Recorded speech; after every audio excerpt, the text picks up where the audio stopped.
to you guys who asked all us for. We hope this video has been. We hope this video has been helpful for you guys. You say lah. Hi guys! So today we'll be answering some of the questions that we got from my mom's previous renovation video. First question is, nice decor. Which reno company did you use? I'm thinking of doing that for my mom's place. I think it's great that you're doing it for your mom. Good job on that. And the ID that we use, right, is the one that did for our home. 6 years ago, since we have experience with him, we'll leave his contact in the description box below. The next question is, how much did your mom's home reno cost and did you all pay for her? Yes, the both of us cover the whole renovation. And the total damage is $35,000 plus minus that around there. And this includes like the carpentry, the renovation, redoing of the 2 toilets, including the toilet bowls and the sink, and then lighting as well. Plus, electrical works, air conditioning. Basically, all the appliances, like the hot and hood, all the appliances, plus renovation, plus painting, plus electrical, everything all in $35,000. The reason why we decided to do that is because initially, right, our first plan was to actually sell away this house, and then we found a place to rent for 1 year first. Before we make our next property move, which is probably a resale condo. So a resale condo means that, you know, you have to sell away your HDB, then move somewhere and then wait for your purchase to be done and then you can move in ma. We understand that there's like a 3-month extension if you want to, but then we were afraid that if it extended, then what's going to happen with our cats and everything. So our initial plan for this was to rent a house and then move out of this house, sell this house, and then buy a new house, renovate the house, then move in after that. So this whole thing should buffer around 12 months period. So our budget for our monthly rental was about $3,000. Average like in Singapore, then I times 12 months. So that will be $36,000, which in the end we thought like, actually this $36,000, instead of paying somebody else, right? Why don't we put it into a renovation to mom's house? And at that point, she haven't lost her job yet. It's just that we thought, if her house is renovated nicely and then we stay with her for maybe 12 months or less, in future it becomes an option if she does choose to rent out the rooms that she have, the spare rooms. At the same time, like, because the house is already, might as well refurbish and turn it into a new one. Safer, you know, rough tiles and all that. And it's around the same price as what we projected to spend when we rent a place.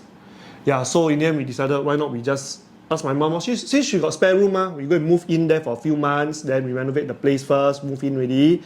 Then after that, see what she want to do with it lor. But then, you know, shit happens. Initially the plan was to move over after renovation is done over the place.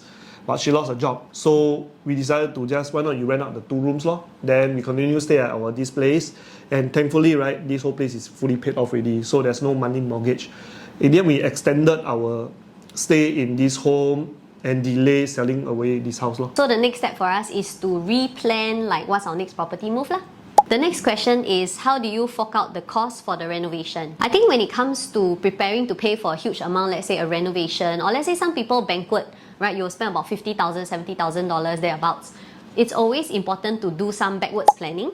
So when is the date that you need to pay for this amount? And then count backwards lor, how many months do I have? Or maybe I give myself 2 years or 3 years to save up for this amount. During our MOP, we already have this plan all thought out already. So we actually save up this amount for just to rent a place to stay for the next 1 year after our MOP is done and we want to sell the house. And instead of putting that amount of savings, let's say your monthly savings inside a bank account, I think this is where fixed deposit, short-term fixed deposits or high-yield savings accounts will help you to make that money work a little bit harder for you lah. Although maybe the percentage return is not as good as, let's say, people put in investment long term, right, over like 20 years, 30 years. But then because you need the money at the end of, let's say, 12 months or 6 months or 1 year, then you cannot put into like long-term investment. Then in that case, for us, we put in high-yield savings account. And we also make use of like Cash Plus Guaranteed on Syfe. We create a portfolio to save up for the renovation. And next is, I think, be intentional about saving. You have to be very clear what goal you want in the end, because people can tell you, oh, save 20% of your income, save 50% of your income, save 10% of your income. But if you don't know why you are saving that money for or investing that money for, right, then you're very easily distracted. Somebody tell you, hey, you want to go holiday or not? Then you straight away like, okay, spend the money. Somebody tell you, say, hey, you want to go eat restaurant or not? Then you're like, okay, let's go treat ourselves. You know what I mean? But if you know for sure you need to do a renovation for your mom and the amount that you need to save is X amount, then be very, very clear of your goal, and then you will build that discipline to saving towards that goal lah. So in order to stay disciplined, we have to always remind ourselves that this $35,000, although it's a big amount for now, but then right, if we don't do this, if we don't renovate her house, so she can potentially rent out in the future, she won't be getting any income when she get older. Yeah, so her allowance will come from us, and then it's going to multiply throughout like all the years that she's going to live, and it's definitely going to be more than $35,000 that we put in. If you think about it, paying $35,000 for a renovation versus maybe few $100,000 in allowance, actually the $35,000 we work hard and save for it lor. Whenever we need to lower our expenses so that we can save more money, personally, I think this one maybe I speak more for the girls, because guys, you all like all your Uniqlo t-shirt with 7 colors. Bruh. Girls, sometimes, you know, we need to have a variety of clothes, need to change out our wardrobe a bit. I think this tip is very good for maybe especially the younger girls who just started out in the workforce. Buy second-hand clothes. Because when you buy, let's say, blog shop online store clothes, local brands especially, maybe the t-shirt or the dress can go up to $60, $70, $80. But if you buy second-hand on Carousel, Refresh, Shopaholic, Club, all these, right? You can get it at like, my blazer is $5. This is my favorite blazer. The cutting, the material is very comfortable.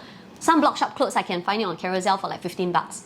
And it's very, very good quality, because a lot of the other girls buy already, wear one time, two time, then don't want to wear already because they already take their Instagram story already. So yeah, I just buy second hand. I think that helps with saving a lot of money for me, and then also I still get a variety of clothes, plus it's good for the environment lah. And I also notice what she does is every time she's done with this already and she feel like she no longer want to wear this anymore already, right?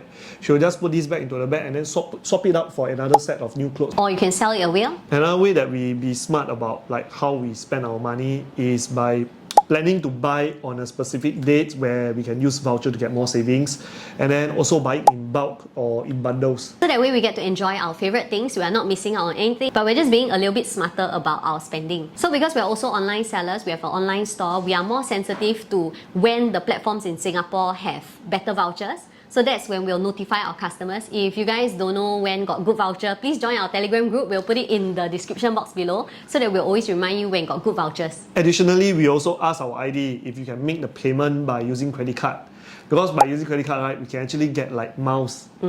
Yeah, so It's free flights. yeah, so I mean, a lot of ID firms, they don't accept credit card payment. So we actually use like ipaymy to pay, and then they will receive it from ipaymy the amount, but then we get the miles instead. Yeah, by using ipaymy, the ID will receive the amount in the form of bank transfer, but then we are using credit card to pay. But usually when you do this, there is a transaction fee that you're paying for ma. So if you go to the description box below, we have a code that will lower your transaction fee on ipaymy. So don't forget to use that. We hope this video has been helpful for you guys. Thank you so much for asking us questions. If you have any more questions, can feel free to leave in the comment section below. And we'll see you guys in our next video. Don't forget to subscribe. Bye-bye.